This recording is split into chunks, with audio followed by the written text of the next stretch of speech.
Hello and a big welcome to our first Mastering the Basics English Speaking Complete lesson. We are going to be learning core English language skills throughout this module of the course. I commonly see students' errors in pretty basic skills for English speaking. So, I want to give you the basic skills to make sure that we are building our fluency. Today we'll be looking at some really important information in regards to English speaking, and it's breaking down our speech into our 9 main parts. By doing this, we'll know exactly what each word and each part in our speaking is and why it's important. And I'll be talking about these different parts of language all the way throughout the course. So, this is a really super important lesson. I think further ado, if you are ready, we should start your first Mastering the Basics lesson. So, as I said, we can commonly break down English speaking into sometimes 8 or, as I prefer, 9 main parts. And again, this can really help when studying and learning English language. It can really help our understanding of how to improve our grammar skills and fluency as well. So, what are these 9 parts? Well, here's our table, and we'll go through each part individually. On the left, we have a list of our 9 main parts. So we'll start with nouns. Some of you may have heard of this, but I'll be going into a bit more detail throughout this video. So, nouns are the names of a person, place, thing. And here we have David, TV, London, book. Pronouns are similar to nouns, but they're actually just replay them in our speaking as well as writing too. And that is, for example, he, she, they, it.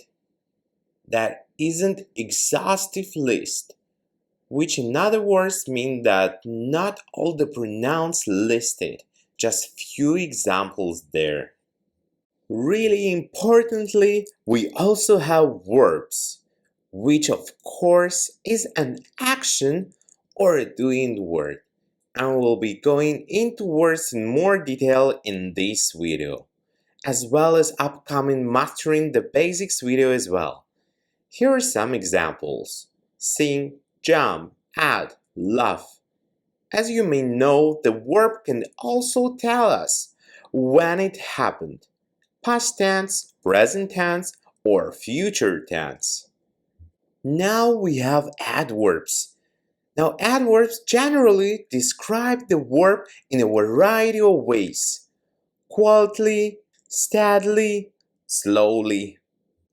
Then we have adjectives, which simply describe the noun: shiny, fat, beautiful. And now we have articles, which I commonly see non-native English speakers making mistakes with. And this just helps to define or say which noun we are talking about. And here's just 3 of the main articles we'll be looking at: a, the, and an. Really important to make sure that we are getting each article right when we use it. Now we have conjunctions, connectives, connecting parts of speech: because, and, so. And we also have prepositions, another really interesting part of English language that non-native speakers make a lot of errors in. So, really important that we increase our accuracy and fluency there. So this gives ideas generally for place or time, and it maybe can connect 1 or 2 nouns within our speaking: between, above, before. And finally, a little bit a smaller part of speech, but nevertheless quite important, we have interjections. So this is expressing our feelings. And it usually ends when we write an exclamation mark. Hooray! Woohoo! Okay, so that is 9 parts of speech we'll be focusing on throughout this lesson. Again, I'll be coming back on these features of English language throughout the entire course. So, it's good that we got an understanding right at the beginning so that we all know exactly the different terminology for parts of English speaking. So let's begin with a bit more detail. Nouns and pronouns. So they are used generally to give a subject in our speaking to say a certain thing, certain person, a place, an object. And they are probably the most common types of word in English. So we can consider nouns as having common and proper noun. So that's what I just want to look at quickly now. So common nouns are for general, not specific, just talking about a whole people, places, or things. I really like to read younger authors. Now, authors in general, I'm not talking about a specific person, just authors in general. Well, bananas are pretty good for you. I don't have a banana in my hand. I'm talking about this one. I mean, hands down the whole overall, not specifically. You always enjoyed learning new languages. Very true languages in general, not one specific one. Okay, let's take a look at proper nouns. So these are used when talking about a specific person, place, or thing. And this is where, in writing, we must use capital letters. Of course, in speaking, we cannot indicate the use of capital letters. My dad said, New York is a really fun city. Stevie Wonder was an amazing funk musician. The Pacific Ocean is huge. So, in all 3 examples, I'm talking about a specific place or person or object, and I need to capitalize in writing. This is useful for our overall understanding of English. Of course, we're focusing mostly on English speaking, but developing fluency in the whole of English language is going to be really useful to you as well. Okay, let's take a look on pronouns. So here are some example of just a few different pronouns. I, you, us, she, mine, ours. Okay, so once again, pronouns are used quite simply to replace some types of nouns in our speaking. Here's a few examples. I never thought this year would end. Where do you want to go? Actually, that book is mine, I think. Okay, there is just a quick run through of nouns and pronouns. Very important when adding different subjects, places, people, things into our speaking. Now let's take a look at verbs and adverbs. Again, super common part of speech and in terms of communication and speaking verbs especially and really important. So, as you may know, doing or action words, but depending on the verb form, how we say it, how we write the verb, it can also tell us about the time, past, present, future tense.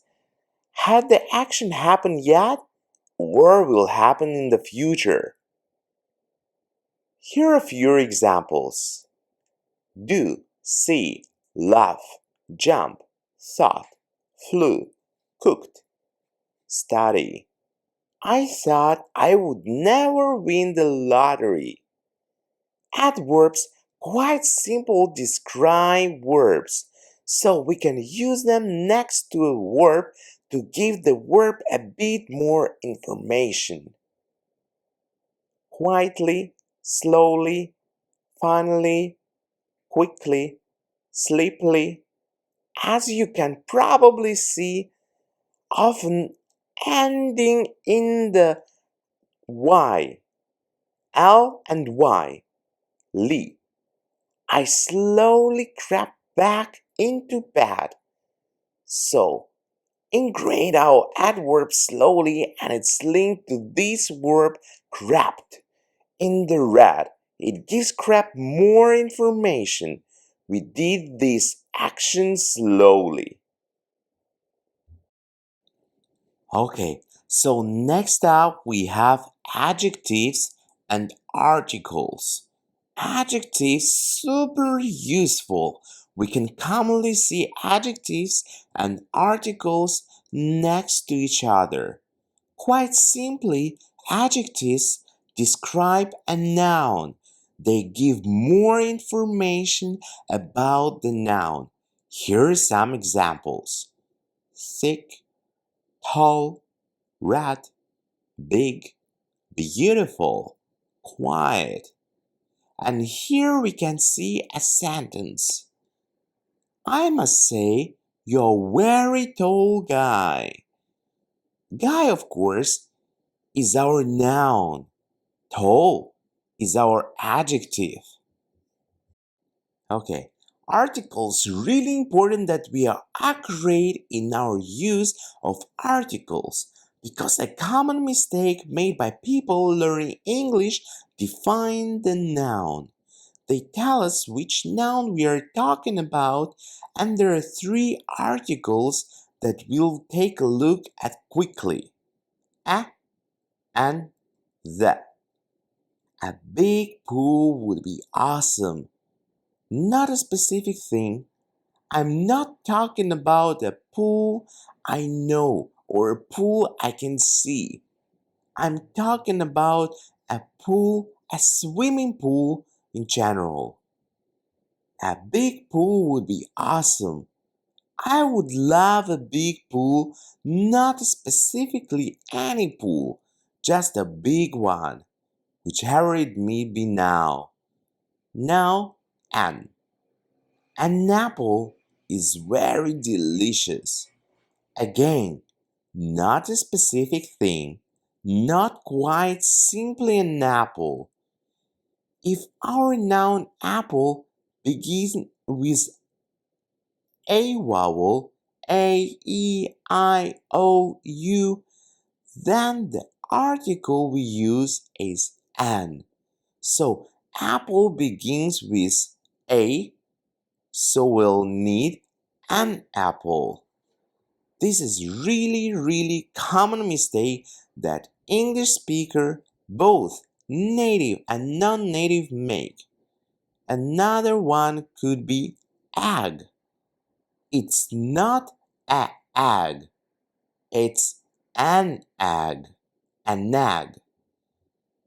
Okay, lastly we have the noisy dog is really loud. And here we're talking about a specific dog. I can see it maybe, or I know this dog. The noisy dog is really loud. So just important that you're very careful in your use of articles a and the. Okay, let's take a look at conjunctions, prepositions, and interjections. The last three parts of speech we'll be looking at.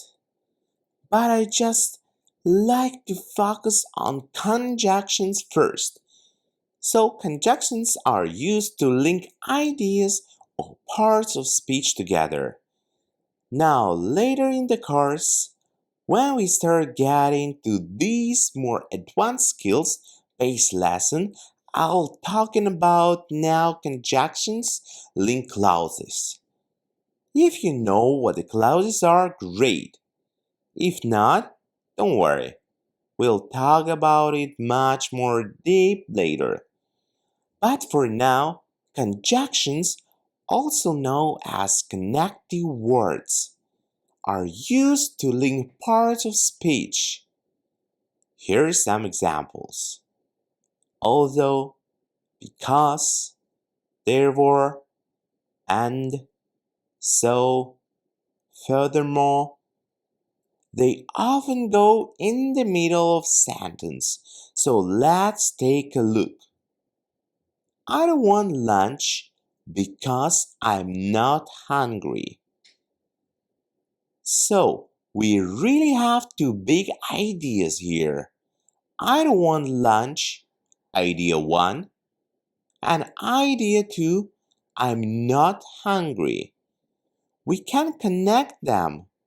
We can really link the ideas with this conjunction because I don't want lunch. Because I'm not hungry. Here's another example. There's sale in town, so I'll go shopping later. That gives us the result. These conjunctions so gives us the result of my first idea. There is a sale in town, so therefore I'll go shopping later. But it's also fair to say that sometimes conjunctions can go at the start of our sentences, at the start of our speaking. Although it's raining, I still go for a run. It's raining, idea 1. I'm still going out for a run, idea 2.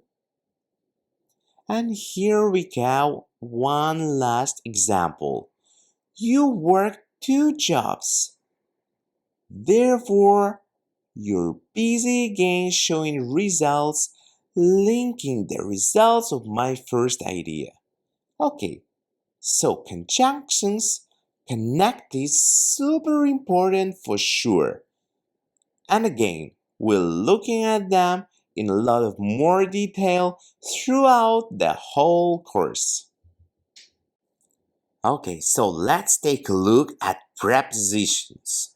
Much like articles, non-native speakers do commonly make errors both in speaking and writing with use of prepositions. Again, prepositions give information for nouns about place, time, could be order as well. First, secondly, after that, let's see some examples. Over, inside, during, before, on top, after. I'm pretty sure the key is inside my back pocket.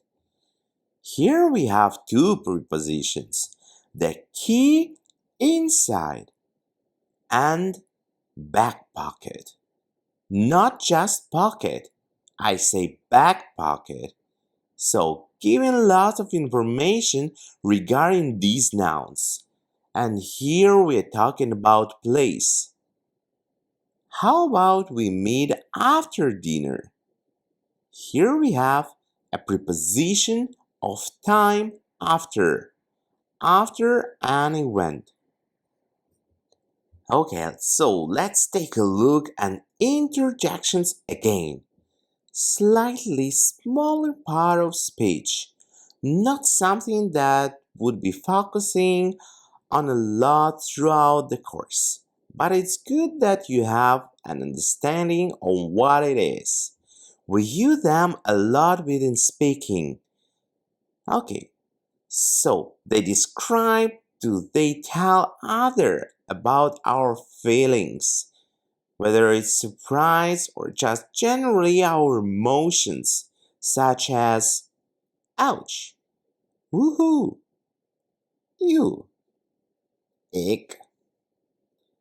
I think the third one, ew, is maybe more linked to surfing culture, so maybe not as important, but I thought I would include it to you. Woohoo! I won the lottery! Ouch! What did you kick me for? Now, it's worth saying interjections really aren't so important in written English. They may be used in stories and fiction stories, but generally they're more important in verbal communication speech, which of course is out focused throughout this course. Okay, so that is a run through of those 9 parts of speech. A really useful introduction to all these different parts of outspeaking again. We'll be covering them in great detail throughout the course, so don't worry. And we are going to be really pushing and developing your English language fluency. But for now, it's time that we jump into animated section of the course, where we'll see all these different things we've learned used in more examples.